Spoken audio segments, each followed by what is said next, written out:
থেকে ফাইল থেকে দিকে আর বক বক করে করে আমার গলার থেকে আওয়াজ বেরোনো, সুর বেরোনো খুব মুশকিল হয়ে যায়।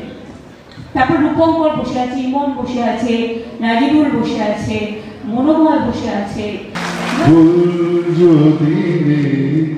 তোমার হাতে